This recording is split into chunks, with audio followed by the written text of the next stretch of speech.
আল্লাহ তাআলা ধনীরে ধন দেয় পরীক্ষা করার জন্য, আল্লাহ গরিবকে গরিব বানায় পরীক্ষা করার জন্য। তবে যারা আল্লাহ তাআলাকে একমাত্র ভরসার প্রতীক বানায় নেয়, আমার একমাত্র ভরসার প্রতীক কে? আল্লাহ আমার বিপদে রাখো, পরীক্ষা করো, যাই করো না কেন আমি আল্লাহ, তোমার থেকে আমি আল্লাহ গাফেল হব না। মুমিন বান্দা কখনো কোনো বিপদে আল্লাহকে ভুলে না, ঠিক কিনা জোরে বলে। মুমিন বান্দার নামাজ, রোজা, ইবাদত, হজ, যাকাত সব হয় কার জন্য? এজন্য আমার আল্লাহ তাআলা জানায় দেয়, কুল ইন্না সলাতি ওয়া নুসুকি ওয়া মাহইয়ায়া ওয়া মামাতি লিল্লাহ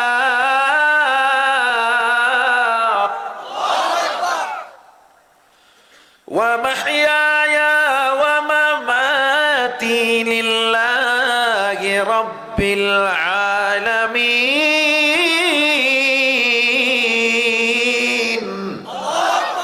হে নবী আপনি জানায় দেন, ইন্না সলাতি আমার নামাজ, ওয়া নুসুকি আমার কুরবানি, ওয়া মাহইয়ায়া আমার বেঁচে থাকা, ওয়া মামাতি আমার মরে যাওয়া, লিল্লাহি রাব্বিল আলামিন সব হবে একমাত্র আল্লাহর জন্য। সবাই বলেন কার জন্য?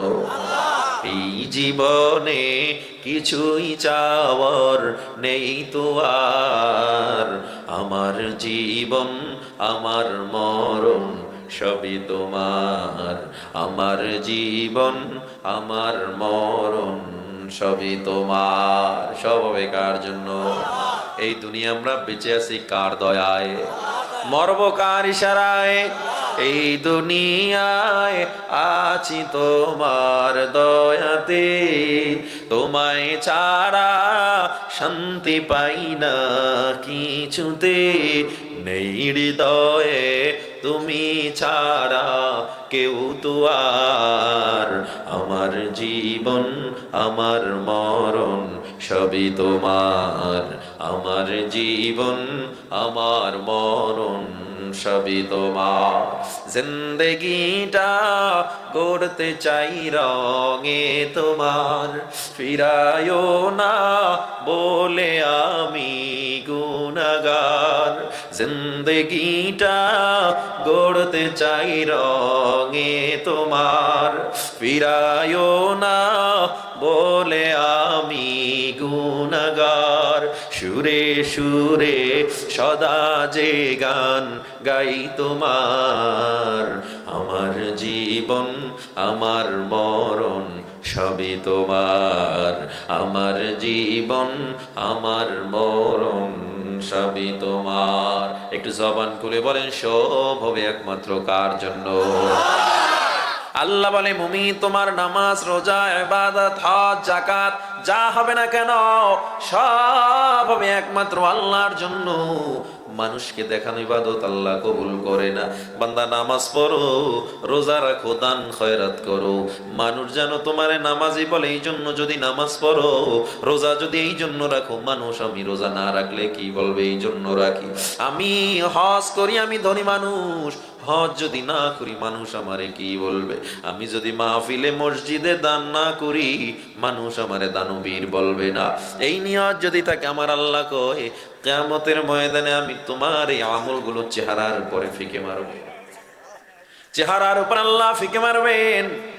সাহাবায়ে কেরাম শুনে বাবা কি বলেন পয়গম্বর, আল্লাহ আবার দানগুলো কেন চেহারায় ফিকে মারবেন, নামাজগুলো কেন চেহারায় ফিকে মারবেন? আল্লাহ নবী বলে মানুষ দান করছে আল্লাহর রাজি খুশির জন্য করে নাই, তাকে যেন দানবীর বলে এই জন্য করছে। রোজাদার রোজা রেখেছে তাকে যেন মানুষ রোজাদার বলে এই জন্য আল্লাহ তার রোজা কবুল করে নাই। তাহাজ্জুদ পড়েছে, ইবাদত করেছে এই জন্য তাকে যেন মানুষ নামাজে বলে, তাহাজ্জুদ গুজার বলে। আল্লাহ নবী বলে কিয়ামতের ময়দানে চেহারার উপরে আল্লাহ ফিকে মারবেন। এই জন্য মুমিন বিপদে পড়লে মনে করবেন এটা আল্লাহর পক্ষ থেকে পরীক্ষা। আমার আল্লাহ তাআলা জানা দেয় ওয়ালা নাবলুওয়ান্নাকুম বিশাইইম মিনাল খাউফ, বান্দা আমি আল্লাহ তোমারে পরীক্ষা করব ভয়ের মধ্যে ফালাইয়া, ওয়াল জু' ক্ষুধার মধ্যে ফালাইয়া, ওয়া নাকসিম মিনাল আমওয়াল, সম্পদ কমায়া কি করব, পরীক্ষা করব। ওয়াল আনফুস, জান মালের ক্ষতি কইরা, অর্থাৎ ক্ষতি বলতে তোমার সামনে সন্তান মারা যাবে, তোমার ক্ষেত খামারে ফসল হবে না, আল্লাহ বলে এই সময় আমি দেখব তুমি ওই আল্লাহর উপরে খুশি রইছো নাকি আল্লাহর উপরে বেজার হয়ে গেছে। আরে সবার এত ধান হইছে, এত ফসল হইছে, আমার হইল না। আল্লাহ কয় ওই বান্দা আফসোস না করে যদি এই কথাটাই বলতো, সবার যা হইছে না হইছে, আল্লাহ আমার জেরে দিছে, তুই আমি খুশি, আল্লাহকে আমি তোরে বাড়াইয়া দিব।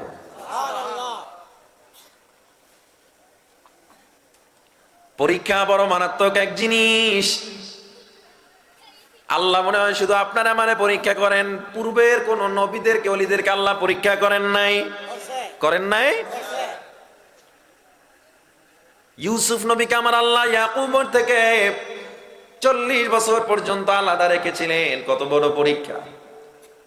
ইব্রাহিম নবীকে আমার আল্লাহ আগুনের মধ্যে ফেলাইলেন, কত বড় পরীক্ষা। আমাদের আকাবিররা জেল কেটেছে, আকাবির যারা তারা জীবনটাকে দেখবেন, তাদের ইতিহাস পড়ে দেখেন, বন্দি জীবন কত আঘাত। আবু হানিফা রহমাতুল্লাহ আলাইহি, ইমাম হাম্বল রহমাতুল্লাহ আলাইহি, আহমদ ইবনে হাম্বল, এমন কোন ইমাম নাই, এমন কোন আকাবির নাই যারা জেল খাটে নাই, কষ্ট করে নাই। আবু হানিফা একদিন কারাবন্দি জালিম শাসকের হাতে বন্দী হয়ে গেছে। দায়িত্বরত একজন অফিসার আইসা আবু হানিফার বুকের উপরে এত জোরে লাথি মেরেছে, মুখ থেকে রক্ত বের হয়ে গেছে। ওই সময় যদি আবু হানিফা একবার বদদুয়া করতো, অফিসার আর দুনিয়ায় সুস্থ থাকতো না। পাশের আসামি বলে আপনি কেন বদদুয়া করেন না? ইমাম আবু হানিফা বলে আমার নবীর চেয়ে বেশি কষ্ট তো আমি করি নাই, আমি কেন বদদুয়া করব? আমার নবী তায়েফের ময়দানে মার খেলো, রক্ত ছড়াইলো, কত কষ্ট করলো। নবী উহুদের ময়দানে দাঁত ভেঙে শহীদ হয়ে গেল। তায়েফের মানুষগুলো আমার নবীকে পাথর মেরে রক্তাক্ত করে নবীকে পাগল পাগল বলে গালি দেয়। রক্ত পড়তে পড়তে নবীর জুব্বা ভিজে যায়, জুতা পর্যন্ত রক্তে আটকে যায়। এরপরেও নবী বদদুয়া করে না। এক ফোঁটা রক্ত যখন মাটির উপরে পড়লো, মাটি আল্লাহর দরবারে ডাক দিয়া কয়, ও দয়ার আল্লাহ, তোমার নবীর রক্ত সহ্য করা যায় না।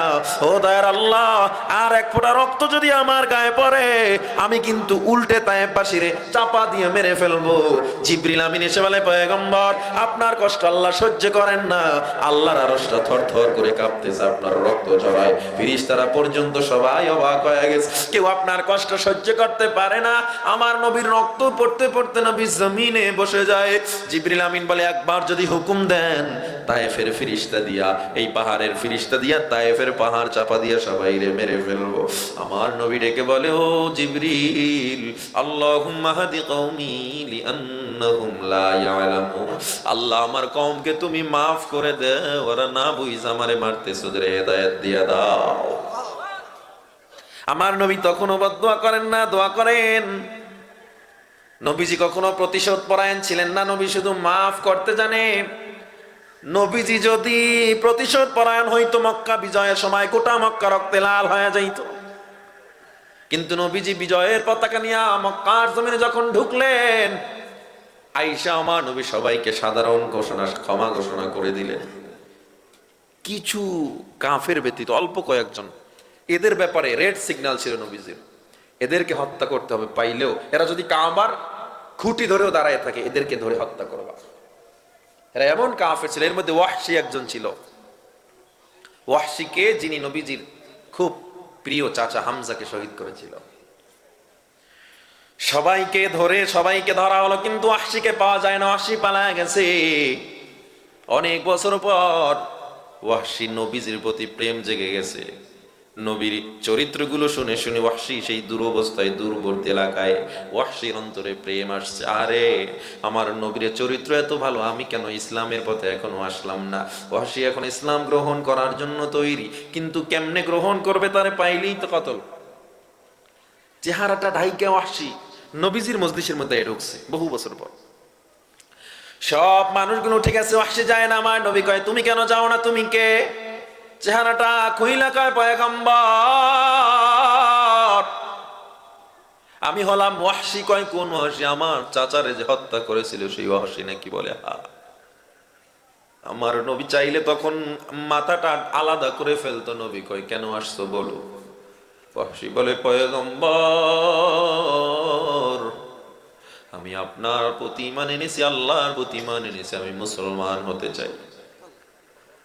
আল্লাহর নবী বলে তুমি মুসলমান হবা, তবে একটু আমাকে বলো আমার চাচারে তুমি কেমনে হত্যা করেছিলে, শহীদ করেছিলে। ওয়াহশী নবীজির চাচা হামজাকে শহীদ করেছিলেন। হিন্দা হামজার কলিজাটা চাবায়া চাবায়া খেয়ে ফেলেছিল। আল্লাহর নবী কয় ওয়াহশী তুমি মুসলমান হয়েছো ভালো, তবে যতদিন তুমি আমার এই এরিয়ার মধ্যে থাকবা আমার সামনে তুমি পড়বা না, একটু দূরে থাইকো। কারণ আমার চাচা আমার এত মায়ার ছিল, আমি তোমার চেহারা দেখার সাথে সাথে তার কথা মনে পড়ে যায়। ও ওয়াহশী তুমি একটু আমার থেকে আলাদা থাকবা।